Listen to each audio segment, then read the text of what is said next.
Republicans and delegates from across the U.S. are headed to Milwaukee today to formally nominate former President Trump at the RNC, that Republican National Convention. And after Saturday's attempted assassination of former President Trump, he still plans to head there again. As we mentioned, he arrived in Milwaukee on Sunday. So many questions, though, about how what happened in Butler may change the tone of the convention. Let's check in now with our Philip Ward and Brendan Scanlon. Of course, Philip from Erie News Now. We've got Rachel Knapp, as well as our from our Washington, D.C. bureau on the ground in Milwaukee. Good morning, folks. Hey, good morning, Mark. Well, yeah, you can see the beach right here. The sun's just starting to come up a little bit, but like you mentioned just ahead, there is a great deal of security here. And Rachel, I mean, we saw yesterday there were concrete barricades. I mean, we could barely get to downtown Milwaukee. We saw state troopers from, as Brendan mentioned, I mean, every single state was here. Certainly a focus on security.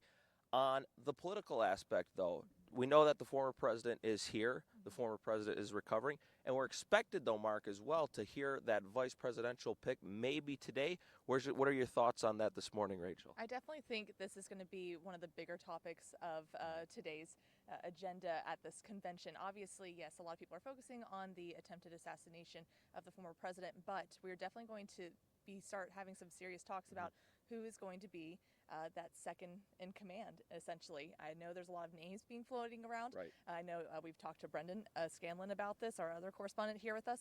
I personally think that he's probably going to pick someone like Representative Elise Stefanik. She has some leadership in the House.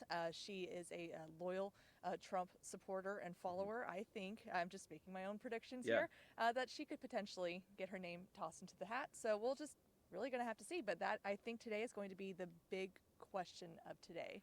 Now, the thing is, too, like we mentioned earlier with the security, Secret Service said that they were going to have this heightened presence and that they didn't make any changes anyway. But, I mean, yesterday in Milwaukee, have you ever experienced something like that, all that security around? No, and that's why we are actually here, is because we were Right. all talking about, like, how can we get to where we need to, which we will eventually get to today. Right. But we're going to need some time to get there. And, I mean, Mark, we had an Uber ride that literally took us like 4 different directions and just to get downtown Milwaukee. All right, Mark, we'll have much more coming up from here in Milwaukee as the sun is just coming up on day 1 on the Republican National Convention. Mark from Milwaukee for Rachel Knapp, Philip Ward, Erie News Now.